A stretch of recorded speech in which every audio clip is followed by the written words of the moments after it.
not the result we wanted, but we played tough. We did a lot of good things, making free throws, took care of the ball, and we just couldn't get shots to fall, and they caught fire. They had, probably their best shooting night of the season at the right time, and a couple guys just put them on their back, and hats off to them. But couldn't be more proud of this group. These guys, next to me, who led this program back to a chance to compete for a championship level, in the MAC. So 20 wins and did a lot of great things behind the leadership of these two guys. Jason, for obviously you guys pull within 3, 4, 5 points a lot in the second half, then they just come back with a dagger 3 from all over the court. Just kind of how tough were those moments and trying to bounce back from that when they're really just hitting shots from everywhere? Yeah, we talked about it in film earlier today and yesterday that they're an explosive team. They live with the 3 ball, and they shoot it well. So we expected those runs, and we tried to handle them and bounce back with it. But they got the better of us, and they shot the ball well. Courtesy to them. Rashawn, what do you think this year meant to kind of, you were here for some of the down years, and now you guys came back this year. What do you think this year meant for the foundation going forward? I feel like it meant a lot, just getting here and being able to start BGSU up again and letting people know that we're not just here to just be in the MAC. We're here in the up, and we're gonna keep getting better. Just talking about the culture, Jason, you've come a long way to play for a culture like this. You went from Australia to Cedar City, and then you followed Coach Simon here. What is it about what he does for a program that made you want to come all this way a couple times now?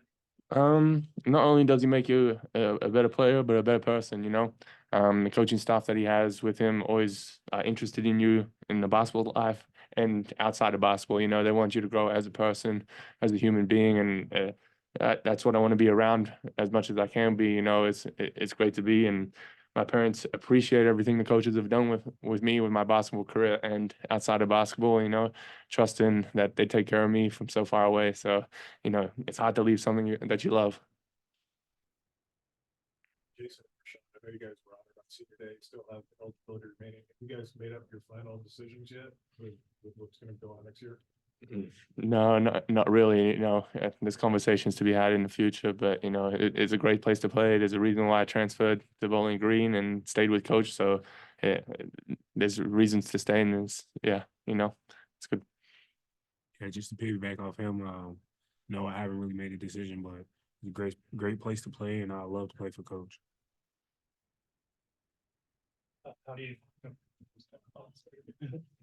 Any other questions for our student athletes before we dismiss them? We'll go ahead and do that at this time. Thank you, fellas. Thank you, guys. Thank you.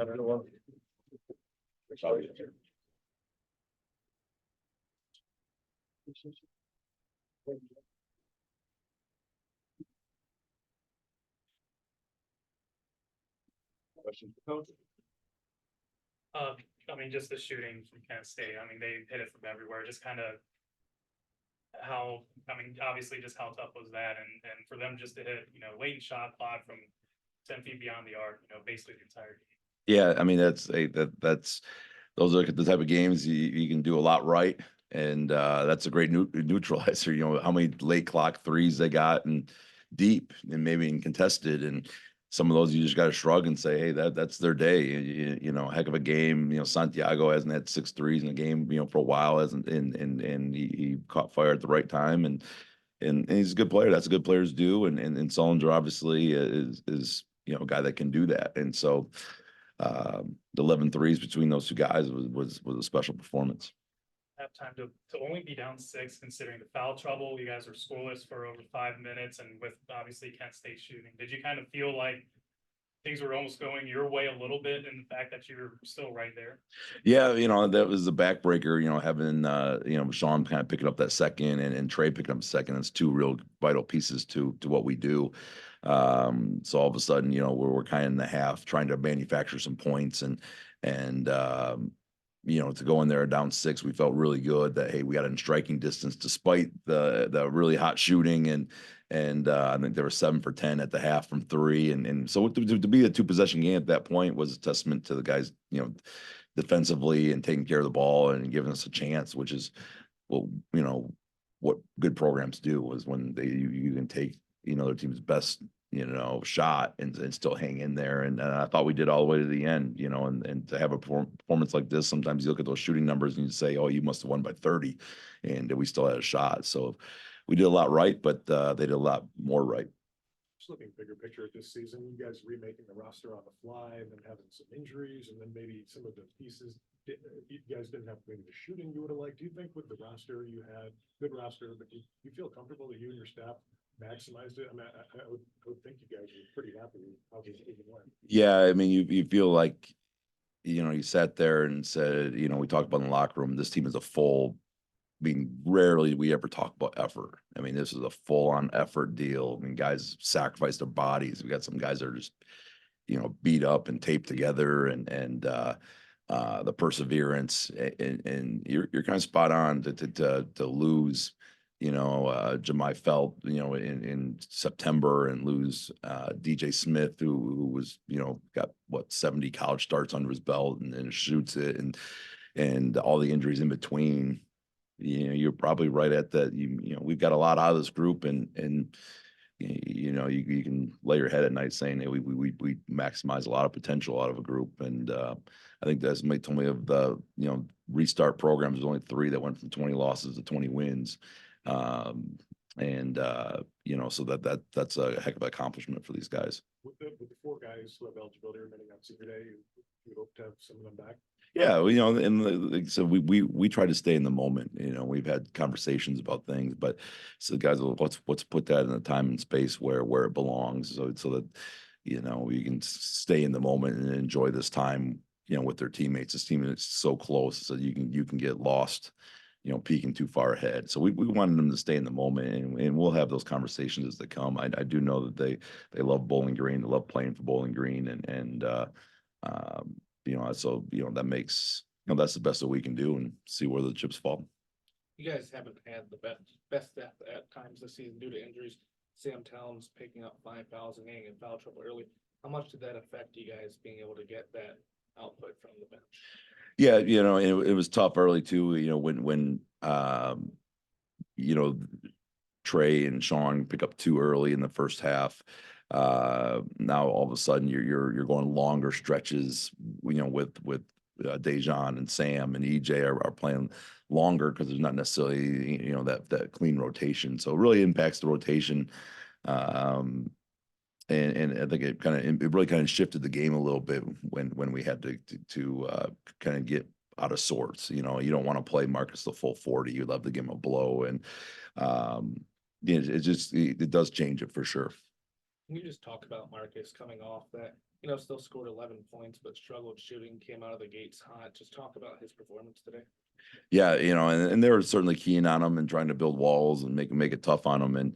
And he's such a competitor, and he had tough defensive matchup as well. And he competes on that end of the floor. And so, he leaves every ounce that he has on the floor, and you just respect the heck out of that for him. And I think get 6 rebounds and 22 in a game where they're trying to take that away from him. It was, another great performance. Probably best to wait till the season cool off for a second, but I'll ask it anyway. When you look at the roster going forward, what do you think are a couple of the biggest additions, usage-wise? Yeah, there's no question, and there's no secret that we didn't shoot it well enough this year. We have an offense kind of built on some spacing and attacking and transition, and we maximized a lot of what we could do, and we had to put some guys. Jason had to go from a guy, I think he made 1 3 last season, to being our primary stretch guy. We've got to add more shooting. There's no secret about that. Just a short one for you. I know you spent a lot of time coaching out west. Come back, kind of your hometown area. How would you describe your first year personally coaching in the MAC?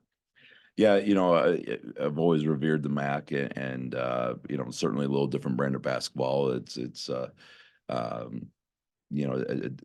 just different. It's a little bit different, in terms of the physicality and the play on mentality a little bit, but it was always a good adjustment. This is my 3rd league in 3 years. I went from Big Sky to WAC to MAC now in 3 seasons. So it'll be nice to maybe have some familiarity in a back-to-back years next season. But it's great to be in front of friends and family and all the great people here that come out and support. So that part's made it special.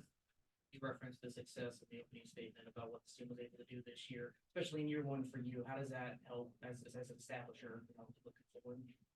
Yeah, I mean, it's a heck of a foundation. I mean, you're going into this thing and you're not a lot of returners. You're kind of building it from scratch. You've got a lot of stuff kind of behind the scenes to kind of get going and build it the way that we think needs to be. And so there's a lot going on and trying to build a fan base and trying to make the Stro an exciting place to play and all those types of things. And I think we've checked a lot of boxes here in year one without question. And winning helps that. Winning helps that. But I think winning 20 games is a significant deal over the 71-year history of the MAC.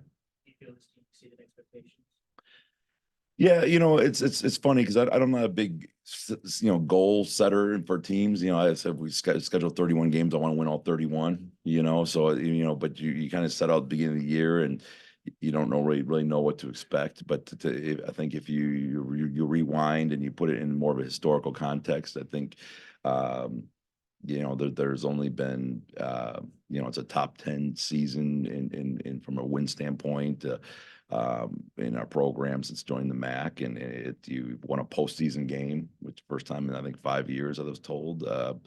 And you've kind of blended a couple all conference players. I mean, we've kind of done something that you can build off of, and people say, hey, that's a brand of basketball we like. Hey, that's a team that is in the community that we like those guys, or hey, that's a group that you can see just leaves every ounce on the floor. I mean, if you can't be appreciative as a fan of what these guys do from an energy and effort standpoint, it's going to be hard to be satisfied because this group just gives everything they got. So those are the things you're going to look back and see the legacy of that team for sure.